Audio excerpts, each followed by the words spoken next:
स्वागत है आप सभी का पूरी पाठशाला में, जहां चल रहा है प्रीवियस ईयर जीके प्रश्नों का क्विज जो आपके आगामी रेलवे एएलपी एवं एसएससी एमटीएस एग्ज़ाम और आप भारत में चाहे किसी भी एग्ज़ाम की तैयारी कर रहे हो तो काफ़ी महत्वपूर्ण साबित होने वाला। इसी क्रम में आज का पहला प्रश्न देख लीजिए, स्वेज नहर कहाँ स्थित है। स्वेज नहर बहुत बार का पूछा गया प्रश्न है, तो ये कहाँ स्थित है, ये मिस्र में स्थित है, आप याद रखिएगा। साथ ही साथ अगर स्वेज नहर की बात करें तो इससे हमेशा पूछा जाता है कि ये किसे किसे जोड़ता है, तो ये लाल सागर को भूमध्य सागर से जोड़ता है। भूमध्य सागर और लाल सागर के बीच स्वेज नहर स्थित है। स्वेज नहर का निर्माण कब होता है? 1869 में होता है। 1869 देख के आपको एक बार और याद रखना है कि 2 अक्टूबर 1869 को हमारे महात्मा गांधी का जन्म दिवस भी है, तो ये भी आप याद रखेंगे। एक परीक्षा में ये डेट पूछा गया था, यानी ईयर पूछा गया था, तो 1869 में स्वेज नहर और महात्मा गांधी दोनों से ये संबंधित है। मध्यकाल में दौरान निर्मित लिंगराज मंदिर कहाँ स्थित है? भुवनेश्वर, खजुराहो, मदुरै या हम्पी। लिंगराज मंदिर की बात करें तो ये भुवनेश्वर में स्थित है, जो कि उड़ीसा राज्य में पड़ता है। उड़ीसा में स्थित एक और मंदिर हमेशा पूछा जाता है, जो कि है कोणार्क का सूर्य मंदिर, तो ये भी आपको याद रखना है। कोणार्क का सूर्य मंदिर भी उड़ीसा राज्य में स्थित है, कई बार का पूछा गया प्रश्न है। अगला प्रश्न देख लेते हैं, किस प्रकार के वनों में पेड़ एक विशेष मौसम में अपने पत्ते गिराते हैं? तो विशेष मौसम में यानी कि पतझड़ के मौसम में किस प्रकार के वनों में, तो वो है मैंग्रोव वन। मैंग्रोव वन के पौधे जो हैं, पेड़ जो हैं, एक पतझड़ के मौसम में अपने पत्तों को गिरा देते हैं। कौन संविधान सभा का गैर कांग्रेसी सदस्य था? तो इसमें से आप देख लीजिए, कृपलानी जो है ये तो आप जानते होंगे संविधान के सदस्य थे, कांग्रेस के सदस्य थे। के एस मुंशी भी थे, टी टी कृष्णमाचारी भी थे। तो बी आर अम्बेडकर यानी हमारे संविधान के जिनको पिता कहा जाता है, वही संविधान सभा के गैर कांग्रेसी सदस्य थे। ये कभी भी कांग्रेस के सदस्य नहीं बनते हैं। एशियाई ओलंपिक परिषद का मुख्यालय कहाँ है? सिंगापुर, नई दिल्ली, बीजिंग या कुवैत सिटी में। तो यहाँ पे कई स्टूडेंट ने मैंने देखा कि सिंगापुर में और कई बीजिंग में क्लिक करते हैं, लेकिन ये दोनों ही गलत हो जाएगा अगर आप गेस करने की कोशिश करेंगे, क्योंकि एशियाई ओलंपिक परिषद का मुख्यालय जो है कुवैत सिटी में है। और अभी एशियाई स्पोर्ट्स फेडरेशन या परिषद में टोटल 45 सदस्य हैं, और ये कुवैत सिटी कुवैत में स्थित है। प्रसिद्ध बॉक्सर मैरी कॉम का संबंध किससे है? काफ़ी आसान प्रश्न है। मैरी कॉम का संबंध किससे है? मुक्केबाजी से है। और इनका संबंध किस राज्य से है? तो ये मणिपुर की है मैरी कॉम। और अभी हाल ही में मैरी कॉम को राज्यसभा का सदस्य भी बनाया गया है। तो और ये वर्ल्ड के 6 बार वर्ल्ड विनर रह चुकी हैं, 6 बार बॉक्सिंग की वर्ल्ड चैंपियन रह चुकी है। तो ये भी एक परीक्षा में पूछा गया था कि मैं 6 बार की वर्ल्ड विनर कौन है, तो मैरी कॉम रह चुकी हैं, इन्होंने 6 बार वर्ल्ड विनिंग जीता है। भारतीय संविधान में राज्य के नीति निर्देशक सिद्धांत का विचार कहाँ से लिया गया है? आयरलैंड, कनाडा, दक्षिण अफ्रीका या जर्मनी से। बात करें जर्मनी से तो यहाँ से नहीं लिया गया है। जर्मनी से क्या लिया गया है आप कमेंट करके ज़रूर बताइएगा। आयरलैंड की बात करें तो नीति निर्देशक सिद्धांत, जिसे डीपीएसपी कहते हैं, directive principle of state policy, ये जो है आयरलैंड के संविधान में अनुच्छेद 45 से लिया गया है। डीपीएसपी की बात करें तो हमारे संविधान का भाग 4 काफ़ी इंपॉर्टेंट है, भाग 4। और अनुच्छेद की बात करें तो अनुच्छेद 36 से 51, और ये दोनों काफ़ी बार पूछा गया है, तो ये दोनों तो आपको एकदम अच्छे से याद कर लेना है। डीपीएसपी यानी नीति निर्देशक तत्व, भाग 4 अनुच्छेद 36 से 51 के अंदर डीपीएसपी का वर्णन है। अगला प्रश्न देखते हैं, इंडीज पर्वत निम्नलिखित में से किस राज्य में स्थित है? किस क्षेत्र में स्थित है? तो यह दक्षिण अमेरिका में स्थित है। देखिए ऑप्शन में दक्षिण अफ्रीका भी है, लेकिन ये दक्षिण अमेरिका में है। काफ़ी लंबी है, करीब करीब 7200 किलोमीटर की इसे माना जाता है। वेनेजुएला से होते हुए ये नीचे की तरफ गया है, काफ़ी लंबा फैला हुआ एक पर्वत श्रृंखला है। भारतीय संविधान का अनुच्छेद अल्पसंख्यक के हितों के संरक्षण से संबंधित है, तो वो कौन सा अनुच्छेद है? देखिए अनुच्छेद 29 और अनुच्छेद 30 भी है यहाँ पे, और इन दोनों का संबंध ही अल्पसंख्यकों से है, लेकिन यहाँ अल्पसंख्यकों के हितों की बात हो रही है, तो उसका आंसर हो जाएगा अनुच्छेद 30। वहीं अनुच्छेद 17 की बात करें तो इसमें अस्पृश्यता का यानी कि अनटचेबिलिटी का वर्णन है, और ये समता के अधिकार के अंतर आता है, कई बार का पूछा गया है, तो आप अनुच्छेद 17 भी याद रखेंगे। साथ ही साथ अनुच्छेद 30 में अल्पसंख्यकों के यानी माइनॉरिटीज़ के हितों की रक्षा का वर्णन मिलता है। पाटलिपुत्र को पहली बार राजधानी के रूप में कब चुना था, किसने चुना था? बिंबिसार, अज्ञातशत्रु, उदयन या शिशुनाग? देखिए एक और प्रश्न इसी से घुमा के पूछा जाता है कि पाटलिपुत्र शहर की रचना किसने की थी? तो इसका दोनों का जवाब एक ही हो जाएगा, यानी कि उदयन। उदयन ने ही पाटलिपुत्र शहर की रचना की थी। जो पहले राजगृह था, राजगृह या जिसको अभी राजगीर भी बोलते हैं, और ये बिहार में स्थित है। तो बिहार के राजगीर से राजधानी जो है उज्जैन पटना लेके आते हैं, जो इसको पाटलिपुत्र प्राचीन काल में बोला जाता था, और अभी यह बिहार की राजधानी है। वीडियो में आप इतना दूर तक आए हैं, यानी कि आपको कंटेंट पसंद आ रहा है। तो चैनल में नए हैं तो चैनल को सब्सक्राइब करके हमारे साथ ज़रूर जुड़ जाइएगा इसी तरह की वैल्यूएबल कंटेंट पाने के लिए। साथ ही साथ वीडियो को उन दोस्तों के साथ शेयर ज़रूर कीजिएगा जो भी आपके साथ तैयारी कर रहे हैं, ताकि सभी को इसका फ़ायदा मिल सके।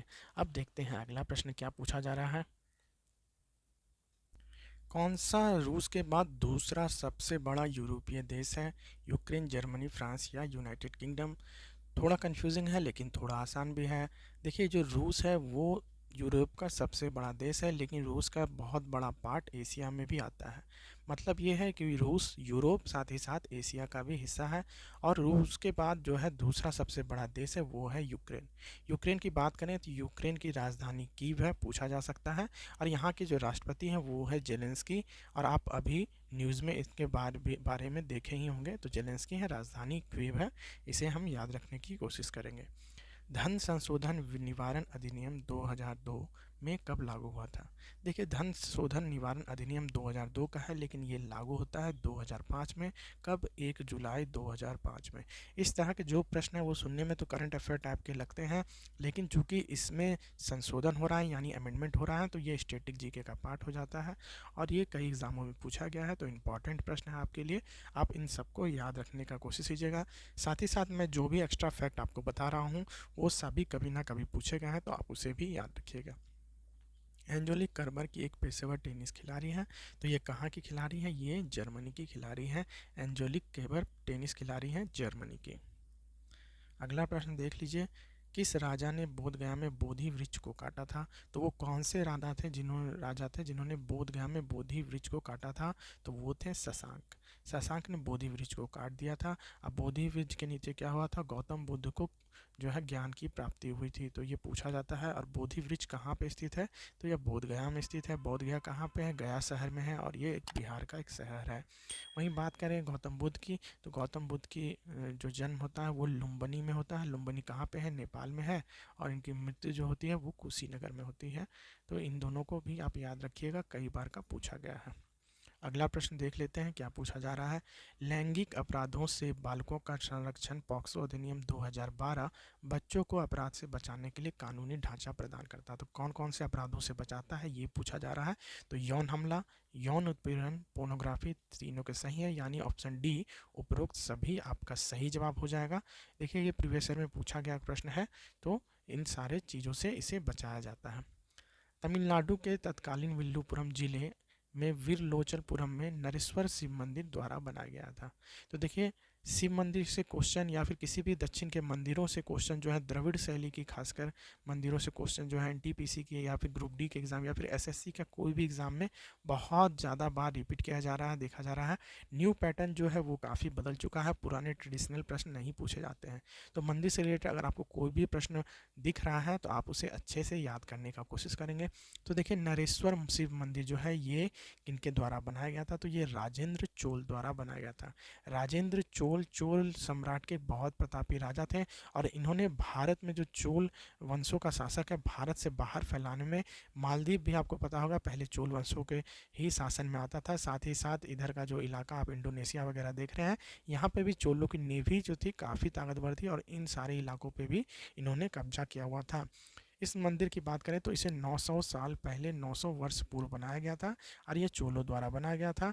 राजेंद्र चोल की बात करें तो एक और क्वेश्चन इससे पूछा था कि गंगईकोंड की उपाधि किसने धारण की थी, और ये इंपॉर्टेंट है, आप इसे याद रखते हैं। तो गंगईकोंड की उपाधि राजेंद्र चोल ही है जो धारण करते हैं। कौन एयरटेल का प्रमोटर कंपनी है? देखिए भारती एयरटेल जो है वो एयरटेल का प्रमोटिंग कंपनी है, यानी भारती एयरटेल के नाम से एयरटेल जानी जाती है। और इनका हेडक्वार्टर कहाँ है? तो नई दिल्ली में है। अभी एयरटेल 5G लॉन्च के कारण चर्चा में रहा है। 2011 की जनगणना के आंकड़ों से पता चलता है कि भारत में 18 वर्ष से कम उम्र के इतने से बच्चों की आबादी है। तो वो कितने बच्चों की आबादी है? वो है 472 मिलियन। देखिए 2011 की जनगणना से बहुत ज़्यादा क्वेश्चन इस बार पूछा गया है।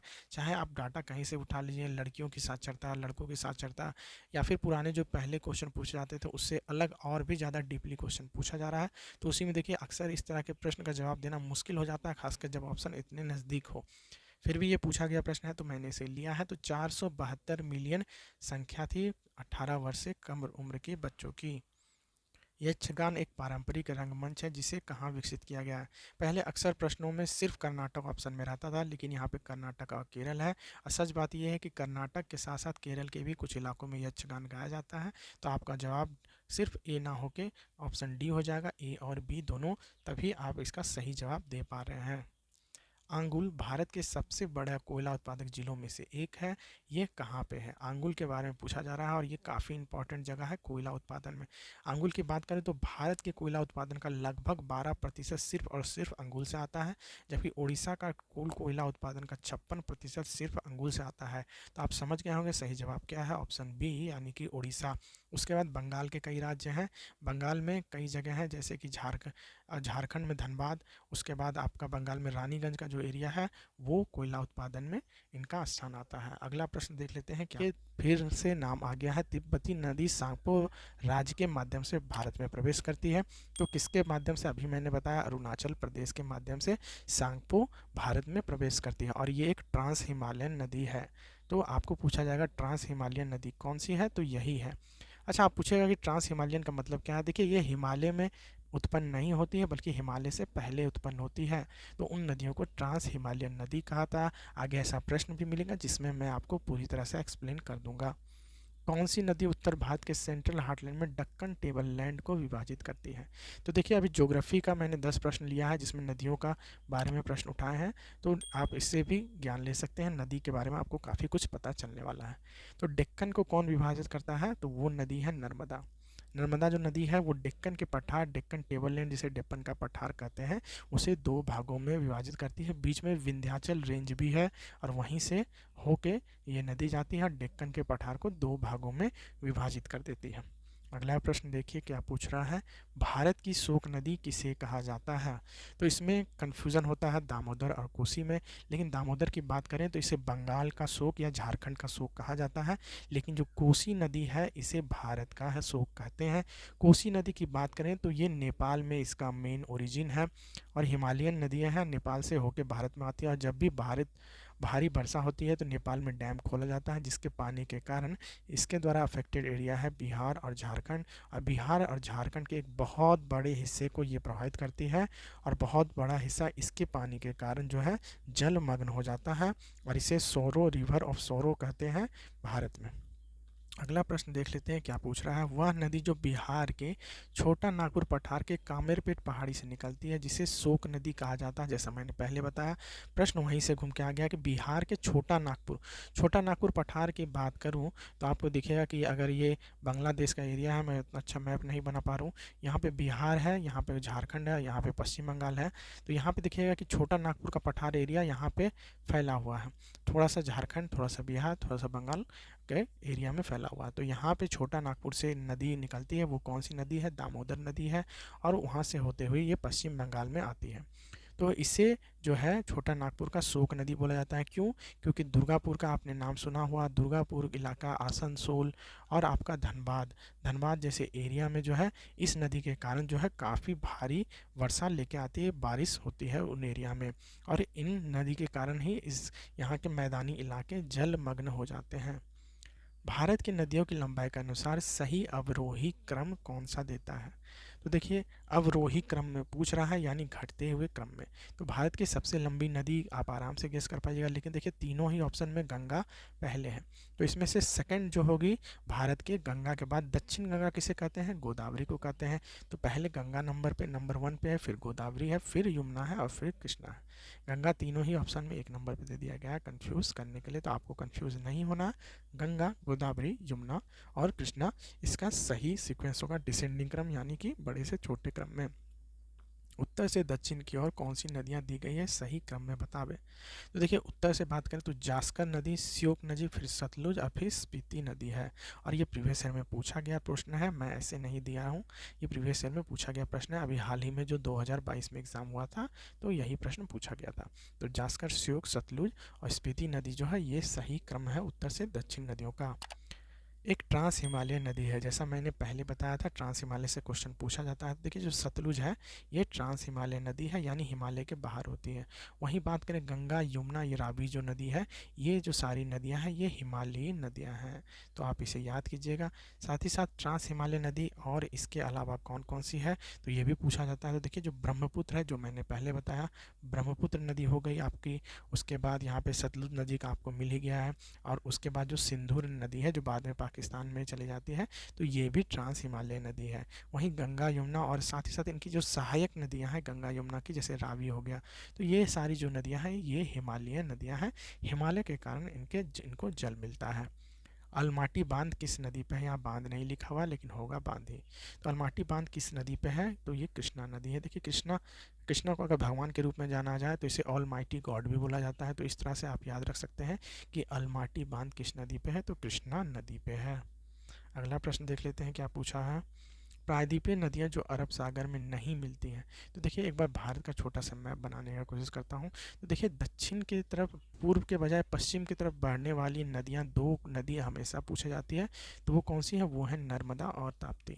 नर्मदा और ताप्ती जो है वो पश्चिम की तरफ बहती हैं और वो अरब सागर में गिरती हैं। यहाँ पे हो गया आपका अरब सागर, यहाँ पे हो गया बंगाल की खाड़ी। तो यहाँ पे क्या क्वेश्चन पूछ रहा है, जो अरब सागर में नहीं मिलती हैं। तो हम यहाँ देखेंगे कि नर्मदा और ताप्ती किस किस ऑप्शन में। यहाँ नर्मदा ताप्ती है तो ये नहीं होगा, यहाँ भी नर्मदा है ये नहीं होगा। देखिए यहाँ पे नर्मदा तो नहीं है लेकिन ताप्ती है तो ये भी नहीं होगा। एक ही ऑप्शन बचा, गोदावरी और कृष्णा। तो गोदावरी और कृष्णा नदी जो है वो अरब सागर में नहीं मिलती। आपका सही जवाब हो जाएगा ऑप्शन सी। तो यहाँ पे मैंने काफ़ी अच्छे अच्छे प्रश्न आपको करवाए हैं, और अगर आप अच्छे से इन प्रश्नों को याद रखते हैं तो आपको काफ़ी कॉन्फिडेंस मिलेगा। और जब भी आप कोई टेस्ट देने जाइएगा तो यही प्रश्न आपको उस टेस्ट में देखने मिलेंगे। तो 15 मिनट में मैंने 50+ प्रश्न आपको करवा दिए हैं। तो वीडियो कैसा लगा है ज़रूर कमेंट करके बताएं। साथ ही साथ अगर आपको कोई डाउट हो तो भी आप पूछ सकते हैं। तो अगर आप चैनल में नए हैं तो चैनल को सब्सक्राइब कर लेंगे। साथ ही साथ वीडियो को अपने दोस्तों के साथ शेयर ज़रूर ही कर देंगे। आपसे फिर मिलते हैं नेक्स्ट वीडियो में, तब तक के लिए जय।